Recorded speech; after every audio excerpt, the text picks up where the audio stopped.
नमस्कार, स्वागत है एक बार फिर से आप सभी लोगों का आपके अपने चैनल पीकेटी एजुकेट्स में।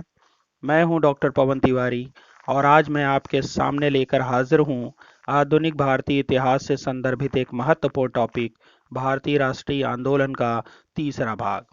इससे पहले कि हम अपने इस प्रैक्टिस सेट के महत्वपूर्ण प्रश्नों की तरफ आगे बढ़ें, मेरी आपसे गुजारिश है कि टेलीग्राम पर हमारा अपना पब्लिक चैनल पीकेटी एजुकेट्स के नाम से है।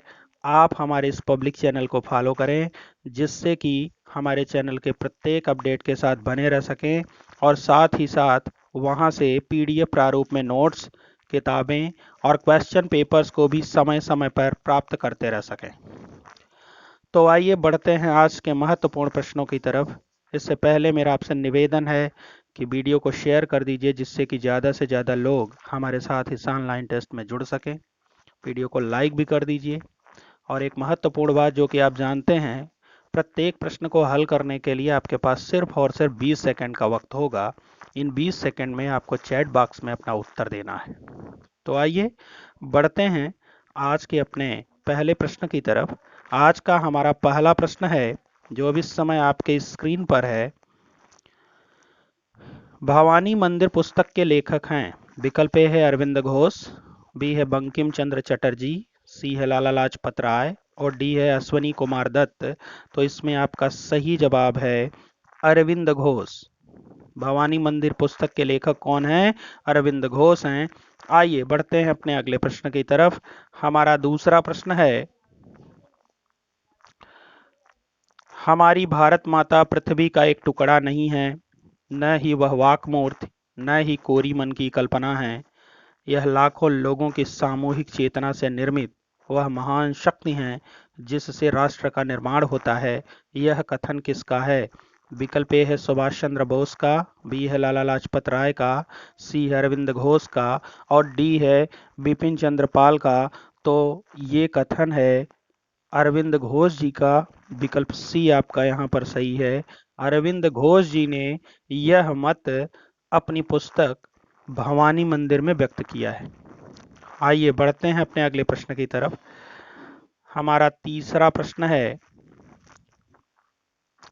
पंजाब, महाराष्ट्र, तेलंगाना और द्रविड़ के हिंदू एक हैं और इसका कारण केवल हिंदू धर्म है।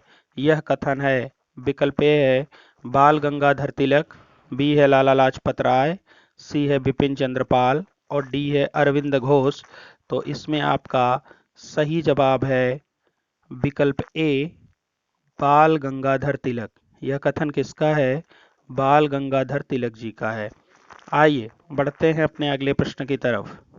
हमारा चौथा प्रश्न है, स्वराज, स्वदेशी और बहिष्कार का नारा सर्वप्रथम किसने दिया? विकल्प ए है सुभाष चंद्र बोस ने, बी है महात्मा गांधी ने, सी है बाल गंगाधर तिलक ने और डी है अरविंद घोष ने।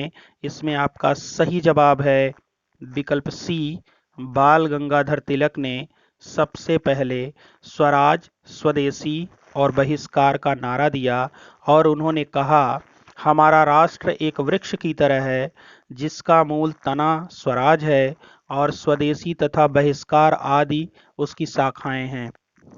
आइए बढ़ते हैं अपने अगले प्रश्न की तरफ। हमारा पांचवा प्रश्न है, जो इस समय आपके स्क्रीन पर है।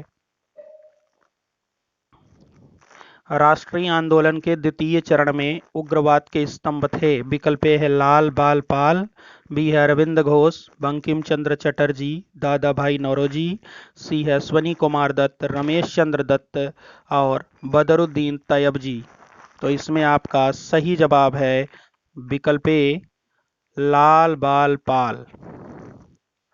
लाला लाजपत राय, बाल गंगाधर तिलक और बिपिन चंद्र पाल, ये तीनों उग्रवाद के तीन स्तंभ माने जाते थे अपने समय में और इन तीनों ने ही अपने पत्रों के माध्यम से अंग्रेजों की नाक में दम कर दिया था। तिलक ने केसरी के माध्यम से, बिपिन चंद्र पाल ने न्यू इंडिया के माध्यम से और लाला लाजपत राय ने पंजाबी पत्र के माध्यम से ब्रिटिश सरकार पर करारा प्रहार किया था। तो विकल्प ए आपका यहाँ पर सही है। आइए बढ़ते हैं अपने अगले प्रश्न की तरफ। हमारा छठा प्रश्न है, स्वतंत्रता हमारे जीवन का उद्देश्य है और हिंदू धर्म ही हमारे इन उद्देश्यों की पूर्ति करेगा, यह कथन है। विकल्प ए है बाल गंगाधर तिलक, बी है अरविंद घोष, सी है एनी बेसेंट और डी है रमेश चंद्र दत्त। तो इसका सही जवाब है विकल्प बी, अरविंद घोष। ये कथन किसका है? अरविंद घोष जी का है। आइए बढ़ते हैं अपने अगले प्रश्न की तरफ। हमारा 7वां प्रश्न है जो अब आपके स्क्रीन पर है। सारी हिंदू प्रणाली पश्चिमी सभ्यता से बढ़कर है, यह कथन है। विकल्प ए है एनी बेसेंट का, बी है बाल गंगाधर तिलक का, सी है अरविंद घोष का और डी है जॉर्जियुल का।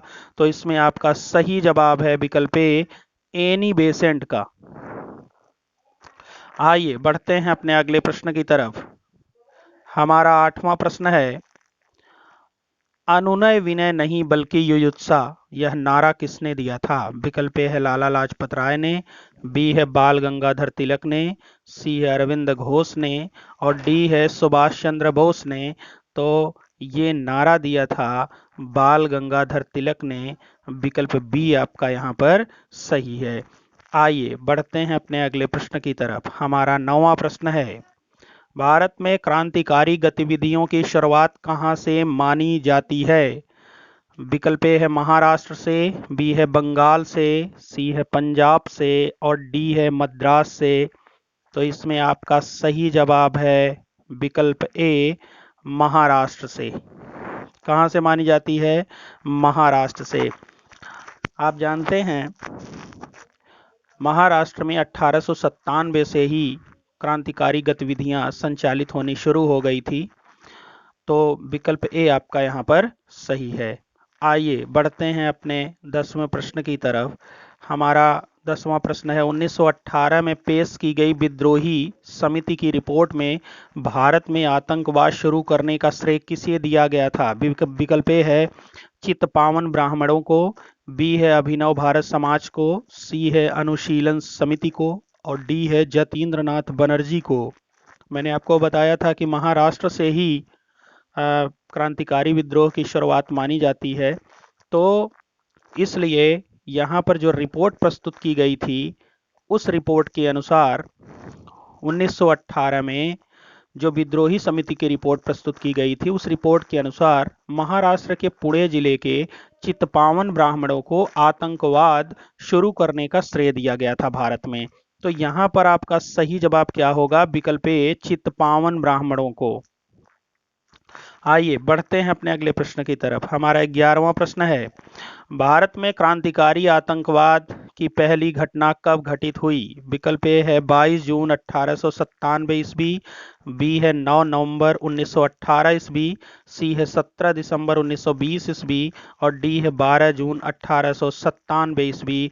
तो इसमें आपका सही जवाब है विकल्प ए, 22 जून 1897 ईस्वी को भारत में क्रांतिकारी आतंकवाद की पहली घटना घटित हुई थी, जब दामोदर तथा बालकृष्ण चापेकर ने पुणे के प्लेग कमिश्नर रैंड तथा एमहर्स्ट की हत्या कर भारत में क्रांतिकारी आतंकवादी गतिविधियों की नींव डाली थी। कालांतर में चापेकर बंधु को फांसी दे दी गई थी और चापेकर बंधु क्रांतिकारी संस्था हिंदू धर्म संघ से जुड़े थे और हिंदू धर्म संरक्षणी सभा भी उन्होंने बनाई थी। तो यहाँ पर आपका सही जवाब क्या होगा? 22 जून 1897 ईस्वी। आइए बढ़ते हैं अपने अगले प्रश्न की तरफ। हमारा 12वां प्रश्न है, बम्बई महाराष्ट्र में गणपति महोत्सव की शुरुआत कब हुई? विकल्प है 1899 ईस्वी, बी है 1897 ईस्वी, सी है 1893 ईस्वी और डी है 1891 ईस्वी। तो 1893 ईस्वी में बम्बई में गणपति महोत्सव की शुरुआत हुई थी और इस महोत्सव को शुरू करने का श्रेय जाता है बाल गंगाधर तिलक जी को। बाल गंगाधर तिलक जी के द्वारा ही 1893 ईस्वी में गणपति महोत्सव की शुरुआत की गई थी। तो विकल्प सी आपका यहाँ पर सही है और 1893 से लगातार ये गणपति महोत्सव होता आ रहा है। और आप जानते हैं कि महाराष्ट्र या मुंबई, जो भी आप कह लीजिए, कि यह जान है गणपति महोत्सव और यह हिंदू धर्म की आस्था का प्रतीक भी है। आइए बढ़ते हैं अपने अगले प्रश्न की तरफ। हमारा 13वां प्रश्न है, बम्बई में शिवाजी महोत्सव की शुरुआत किसने की? विकल्प ए है बाल गंगाधर तिलक ने, बी है दामोदर चापेकर ने, सी है बाल कृष्ण चापेकर ने और डी है विनायक दामोदर सावरकर ने। तो इसका सही जवाब है आपका विकल्प ए, बाल गंगाधर तिलक जी ने ही 1896 ईस्वी में शिवाजी महोत्सव की शुरुआत की थी। तो गणपति महोत्सव और शिवाजी महोत्सव इन दोनों की शुरुआत महाराष्ट्र में करने का श्रेय किसे जाता है? बाल गंगाधर तिलक जी को जाता है। तो विकल्प ए आपका यहाँ पर सही है। आइए बढ़ते हैं अपने अगले प्रश्न की तरफ। हमारा अगला प्रश्न है, आर्य बांधव समिति नामक क्रांतिकारी संस्था की स्थापना किसने की? विकल्प ए है बिपिन चंद्र पाल, बी है बाल गंगाधर तिलक, सी है लाला लाजपत राय और डी है विनायक दामोदर सावरकर। तो महाराष्ट्र में आर्य बांधव समिति नामक क्रांतिकारी संस्था तिलक की प्रेरणा से स्थापित की गई थी। तो 1897 में तिलक ने अपने पत्र केसरी में लिखा था कि श्री कृष्ण का गीता में यह उपदेश है कि अपने गुरुजनों तथा बंधुओं की भी हत्या कर दो। यदि कोई व्यक्ति कर्म फल की इच्छा के बिना अथवा कर्म में लिप्त न होकर कर्म करता है तो उसे कोई दोष नहीं लगता। तो वास्तव में ये आर्य बांधव समिति नामक क्रांतिकारी संस्था के संस्थापक कौन थे? बाल गंगाधर तिलक जी, क्योंकि उन्हीं की प्रेरणा से यह संस्था प्रकाश में आई थी। तो आइए बढ़ते हैं अपने अगले प्रश्न की तरफ। हमारा 15वां प्रश्न है, जिसका उत्तर आपको पहले ही मिल चुका है। श्री कृष्ण का गीता में यह उपदेश है कि अपने गुरुजनों तथा बंधुओं की भी हत्या कर दो। यदि कोई व्यक्ति कर्म फल की इच्छा के बिना अथवा कर्म में लिप्त न होकर कर्म करता है तो उसे कोई दोष नहीं लगता, यह कथन है। विकल्प ए है बिपिन चंद्र पाल का, बी है विनायक दामोदर सावरकर का, सी है बाल गंगाधर तिलक का और डी है बिपिन चंद्र पाल का। तो इसका सही जवाब क्या होगा? विकल्प सी, बाल गंगाधर तिलक जी का कथन है, जिसे उन्होंने अपने विचार के रूप में अपने पत्र केसरी में छापा था। आइए बढ़ते हैं अपने अगले प्रश्न की तरफ। हमारा 16वां प्रश्न है, जो अब आपके सामने है, मित्र मेला संस्था की स्थापना कब हुई? विकल्प ए है 1899 ईस्वी, बी है 1900 ईस्वी, सी है 1901 ईस्वी और डी है 1902 ईस्वी। देखिए, विनायक दामोदर सावरकर द्वारा 1899 ईस्वी में मित्र मेला नामक संस्था की स्थापना हुई थी। कब हुई थी? 1899 ईस्वी में। बाद में चल करके यही मित्र मेला संस्था एक बड़े संस्था अभिनव भारत समाज के रूप में प्रसिद्ध हुई थी। तो मित्र मेला ही बाद में चल करके अभिनव भारत समाज के रूप में परिणत हो गई थी। आइए बढ़ते हैं अपने अगले प्रश्न की तरफ। हमारा 17वां प्रश्न है, अभिनव भारत समाज नामक क्रांतिकारी संस्था की स्थापना किसने की? विकल्प ए है बाल गंगाधर तिलक, बी है महादेव गोविंद रानाडे, सी है विनायक दामोदर सावरकर और डी है अनंत लक्ष्मण करकरे। तो इसमें आपका सही जवाब क्या होगा? विनायक दामोदर सावरकर ने की थी। आप जानते हैं, मैंने इसके पहले ही आपको बताया कि मित्र मेला नामक संस्था ही बाद में चल करके अभिनव भारत समाज में परिवर्तित हो गई थी। तो 1899 ईस्वी में विनायक दामोदर सावरकर ने मित्र मेला नामक संस्था की स्थापना की थी। बाद में यही मित्र मेला संस्था 1904 ईस्वी में अभिनव भारत समाज के रूप में परिणत हो गई। तो 1904 ईस्वी में इसकी पुनर्स्थापना हुई और वह किसके रूप में हुई? अभिनव भारत समाज के रूप में हुई। तो आइए और एक और महत्वपूर्ण चीज जानिए कि अभिनव भारत की जो शाखाएं थी महाराष्ट्र और मध्य भारत के कई इलाकों में सक्रिय थी और इस संस्था के मुख्य सदस्य अनंत लक्ष्मण करकरे ने नासिक के जिला मजिस्ट्रेट जैक्सन की हत्या कर दी थी और इस हत्याकांड से जुड़े लोगों पर नासिक षड्यंत्र केस के तहत मुकदमा चलाया गया था, जिसमें सावरकर के भाई गणेश भी शामिल थे और जिन्हें आजीवन कारावास की सजा दे दी गई थी। तो विकल्प सी आपका यहाँ पर सही है। आइए बढ़ते हैं अपने अगले प्रश्न की तरफ। हमारा 18वां प्रश्न है, नासिक के जिला मजिस्ट्रेट जैक्सन की हत्या किसने की थी? विकल्प ए है विनायक दामोदर सावरकर ने, बी है अनंत लक्ष्मण करकरे ने, सी है गणेश सावरकर ने और डी है दामोदर चापेकर ने। तो इसका जवाब तो मैंने आपको पहले ही प्रश्न पर दे दिया था, इसके पहले वाले प्रश्न पर। तो इसका सही जवाब क्या होगा? विकल्प बी, अनंत लक्ष्मण करकरे ने। आइए बढ़ते हैं अपने अगले प्रश्न की तरफ। हमारा 19वां प्रश्न है, बंगाल में अनुशीलन समिति की स्थापना किसने की? विकल्प ए है ज्ञानेंद्र नाथ बसु ने, बी है जतीन्द्र नाथ बनर्जी ने, सी है बारीन्द्र नाथ घोष ने और डी है ब्रह्म बांधव उपाध्याय ने। तो 1902 ईस्वी में बंगाल में पहले क्रांतिकारी संगठन अनुशीलन समिति की स्थापना मिदनापुर में ज्ञानेंद्र नाथ बसु द्वारा तथा कलकत्ता में जतीन्द्र नाथ बनर्जी और बारीन्द्र नाथ घोष के द्वारा की गई थी। तो चूंकि यहाँ पर बंगाल और कलकत्ता दोनों जगह पर हुई थी, तो ध्यान रखिएगा कि बंगाल में जो स्थापना हुई थी वो मिदनापुर में हुई थी और उस स्थापना को किसने किया था? ज्ञानेंद्र नाथ बसु ने किया था। जबकि कलकत्ता में जतीन्द्र नाथ बनर्जी और बारीन्द्र नाथ घोष इन दोनों ने मिल करके की थी। तो चूंकि यहाँ बंगाल में अनुशीलन समिति की बात पूछ रहा है, बंगाल यहाँ देखिए स्पष्टतः लिखा गया है, तो इसलिए यहाँ पर बारीन्द्र नाथ घोष और जतीन्द्र नाथ घोष तो होगा नहीं। विकल्प ए आपका यहाँ पर सही है, ज्ञानेंद्र नाथ बसु ने। आइए बढ़ते हैं अपने अगले प्रश्न की तरफ।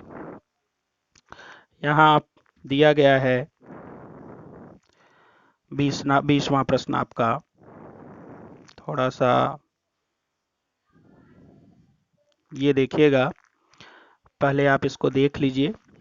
इसमें दिया गया है कुछ समाचार पत्र हैं और उनके संपादकों के नाम आगे दिए गए हैं। आपको ये बताना है कि कौन सा सही ऑप्शन है। तो संध्या समाचार पत्र है, आगे दिया गया है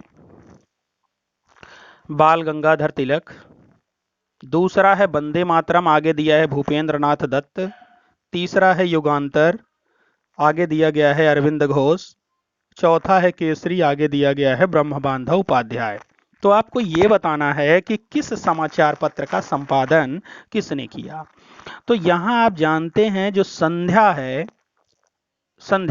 संध्या का प्रकाशन ब्रह्म बांधव उपाध्याय जी ने किया है। वंदे मातरम का प्रकाशन अरविंद घोष ने किया है और युगांतर का प्रकाशन भूपेंद्र नाथ दत्त ने किया है और केसरी का संपादन बाल गंगाधर तिलक ने किया है। तो ये तो आपका सही हो गया, कौन किसने क्या किया है। आइए अब बात कर लेते हैं यहाँ जो विकल्प दिए गए हैं। यहाँ जो विकल्प दिए गए हैं इनके अनुसार पहले का डी, दूसरे का सी, तीसरे का बी और चौथे का ए, यही आपका सही विकल्प है, विकल्प ए। बाकी तीनों गलत हैं। आइए बढ़ते हैं अपने अगले प्रश्न की तरफ। हमारा नेक्स्ट प्रश्न है, प्रफुल्ल चाकी और खुदीराम बोस ने बंगाल प्रेसिडेंसी के मजिस्ट्रेट किंग्सफोर्ड की हत्या का प्रयास कब किया? बहुत ही महत्वपूर्ण प्रश्न है और कई बार परीक्षाओं में पूछा गया है। ध्यान रखिएगा, प्रफुल्ल चाकी और खुदीराम बोस ने 30 अप्रैल 1908 को बंगाल के प्रेसिडेंसी के मजिस्ट्रेट किंग्सफोर्ड की हत्या का प्रयास किया था। प्रफुल्ल चाकी ने पुलिस से बचने के लिए आत्महत्या कर ली थी, लेकिन खुदीराम बोस को गिरफ्तार करके फांसी दे दी गई थी। इस घटना के बाद पुलिस ने मणिक तल्ला पर छापा मारकर वहां से 34 लोगों को गिरफ्तार किया था, जिसमें बारीन्द्र तथा अरविंद घोष भी शामिल थे। इन सब पर अलीपुर षड्यंत्र केस के तहत मुकदमा चलाया गया था। बारीन्द्र को आजीवन कारावास तथा अरविंद को उचित साक्ष्य के अभाव में छोड़ दिया गया था। तो और बंगाल के एक और क्रांतिकारी थे जिनका नाम था जतीन्द्र नाथ मुखर्जी। तो जतीन्द्र नाथ मुखर्जी को बाघा जतीन के नाम से जाना जाता था और 9 सितंबर 1915 को बालासोर में पुलिस द्वारा मुठभेड़ में उन्हें मार दिया गया था। तो फिलहाल प्रफुल्ल चाकी और खुदीराम बोस ने बंगाल प्रेसिडेंसी के मजिस्ट्रेट किंग्सफोर्ड की हत्या का प्रयास कब किया था? 30 अप्रैल 1908 ईस्वी को किया था। तो यहां पर सही जवाब आपका क्या होगा? विकल्प बी, 30 अप्रैल 1908 ईस्वी। आइए बढ़ते हैं अपने अगले प्रश्न की तरफ। हमारा अगला प्रश्न है, जो 22वां प्रश्न है इस क्रम में, कलकत्ता से दिल्ली राजधानी परिवर्तन के समय लॉर्ड हार्डिंग पर बम फेंकने की योजना किसने बनाई थी? विकल्प ए है खुदीराम बोस ने, बी है रास बिहारी बोस ने, सी है प्रफुल्ल चाकी ने और डी है अवध बिहारी ने। तो इसका सही जवाब है आपका विकल्प बी, रास बिहारी बोस ने। जानते हैं, कलकत्ता से दिल्ली राजधानी परिवर्तन के समय लॉर्ड हार्डिंग पर बम फेंकने की जो योजना बनाई गई थी वो रास बिहारी के द्वारा बनाई गई थी। 22 दिसंबर 1912 को इनके ऊपर बम फेंका गया था लॉर्ड हार्डिंग के ऊपर, और गिरफ्तारी से बचने के लिए बोस जापान चले गए थे। लेकिन गिरफ्तार किए गए लोगों में अवध बिहारी, अमीर चंद्र, लाला मुकुंद, बसंत कुमार, इन सभी को दिल्ली षड्यंत्र केस के तहत मुकदमा चलाया गया था। तो इस तरह से रास बिहारी बोस की योजना के तहत लॉर्ड हार्डिंग पर बम फेंका गया था। तो विकल्प बी सही है। आइए बढ़ते हैं अपने अगले प्रश्न की तरफ।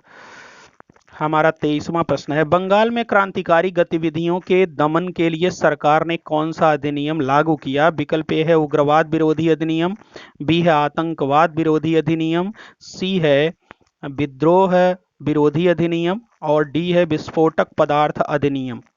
तो इसका सही जवाब है आपका विकल्प डी, विस्फोटक पदार्थ अधिनियम। वास्तव में बंगाल में बढ़ रही क्रांतिकारियों की गतिविधियों के दमन हेतु सरकार ने 1900 ईस्वी में विस्फोटक पदार्थ अधिनियम लागू किया और 1908 ईस्वी में समाचार पत्र अधिनियम का सहारा लेकर आतंकवाद को कुचलने का प्रयास किया था। तो यहां पर आपका सही जवाब विकल्प डी है, क्योंकि आप देख सकते हैं कि समाचार पत्र अधिनियम यहां पर दिया नहीं गया है। आइए बढ़ते हैं अपने अगले। हमारा 24वां प्रश्न है, रविन्द्रनाथ टैगोर को सर्वप्रथम गुरुदेव कहकर किसने संबोधित किया था? विकल्प ए है अरविंद घोष ने, बी है ब्रह्म बांधव उपाध्याय ने, सी है अवध बिहारी ने और डी है अमीर चंद्र ने। तो इसका सही जवाब है आपका विकल्प बी, ब्रह्म बांधव उपाध्याय ने सर्वप्रथम रविन्द्रनाथ टैगोर को गुरुदेव के नाम से संबोधित किया था। तो आइए बढ़ते हैं अपने अगले प्रश्न की तरफ। हमारा 25वां प्रश्न है, अंजुमने मुहिब्बाने वतन नामक संस्था की स्थापना किसने की थी? विकल्प ए है सूफी अम्बा प्रसाद, बी है अजीत सिंह, सी है लाला लाजपत राय और डी है बंकिम चंद्र चटर्जी। तो इसमें आपका सही जवाब है विकल्प बी, अजीत सिंह जी ने की थी। और आप जानते हैं, पंजाब में जब क्रांतिकारी गतिविधियों की बात की जाती है तो उनमें प्रमुखता से अजीत सिंह, सूफी अम्बा प्रसाद और लाला लाजपत राय का नाम आता है, जिन्होंने पंजाब में आतंकवादी गतिविधियों को जन्म दिया था। अमेरिका में गदर पार्टी की स्थापना के बाद पंजाब गदर पार्टी की गतिविधियों का प्रमुख केंद्र बन गया था। अजीत सिंह ने लाहौर में अंजुमने मुहिब्बाने वतन नामक एक संस्था की स्थापना की थी तथा भारत माता नाम से समाचार पत्र भी निकाला था। तो विकल्प बी आपका यहाँ पर सही है। आइए बढ़ते हैं अपने अगले प्रश्न की तरफ। हमारा 26वां प्रश्न है, इंडिया होम रूल सोसाइटी की स्थापना किसने की? विकल्प है श्याम जी कृष्ण वर्मा, बी है वी डी सावरकर, सी है हरदयाल और डी है मदन लाल धींगड़ा। तो इसमें आपका सही जवाब है विकल्प ए, श्याम जी कृष्ण वर्मा ने इंडिया होम रूल सोसाइटी की स्थापना की थी।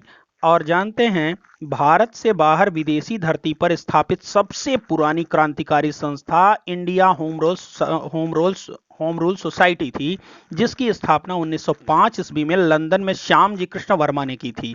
इंडिया होम रूल सोसाइटी के प्रमुख सदस्यों में वी डी सावरकर, हरदयाल तथा मदन लाल धींगड़ा थे।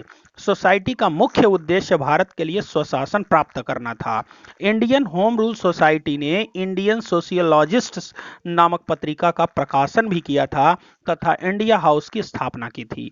इंडिया हाउस के सदस्य मदन लाल धिंगड़ा ने 1 जुलाई 1909 ईस्वी में भारत सचिव के राजनीतिक सलाहकार विलियम हट कर्जन वाइली की गोली मारकर हत्या कर दी थी। शीघ्र ही धिंगड़ा को फांसी पर लटका दिया गया था। इस हत्याकांड के बाद सावरकर को गिरफ्तार करके नासिक षड्यंत्र केस के अंतर्गत मुकदमा चलाने के लिए भारत भेज दिया गया था। तो इस तरह से यहाँ पर अगर बात इंडिया होम रूल सोसाइटी की स्थापना की जाए तो कौन थे? श्याम जी कृष्ण वर्मा थे। विकल्प ए आपका यहाँ पर सही है। और इसी के साथ आज के आपके इस प्रैक्टिस सेट के महत्वपूर्ण प्रश्नों की श्रृंखला समाप्त होती है। मैं उम्मीद करता हूं कि आपने ज़्यादा से ज़्यादा प्रश्नों को सही किया है और अगर नहीं भी हुआ है तो उसको लिए घबराने की ज़रूरत नहीं है। लगातार टेस्ट में प्रतिभाग करते रहिए। यकीन मानिए एक दिन ऐसा आएगा जब आप पूरे के पूरे प्रश्न सही कर पाएंगे। इससे आपका उत्साहवर्धन भी होगा, मेरा भी उत्साहवर्धन होगा, क्योंकि मैं आपकी प्रगति देखना चाहता हूं और हर स्तर पर मैं आपका सपोर्ट करना चाहता हूं जिससे कि आप किसी भी तरह से जॉब पाएं। तो हमारा एकमात्र लक्ष्य आपको जॉब दिलाना है और इसके लिए मैं कटिबद्ध हूं। अगर आपने मेरा सहयोग दिया, मेरा सपोर्ट किया तो यकीन मानिए मैं अपने इस मिशन में ज़रूर कामयाब होऊंगा। तो आप कमेंट बॉक्स में ज़रूर बताइए कि आपने कितने प्रश्नों को सही किया है। वीडियो आपको अच्छा लगा तो इसे लाइक और शेयर ज़रूर करिए। कमेंट के माध्यम से मुझे अवगत कराइए कि आपको कैसा लगा। तो इसी के साथ अब मैं लूँगा आपसे विदा। That's all. Thanks to all of you.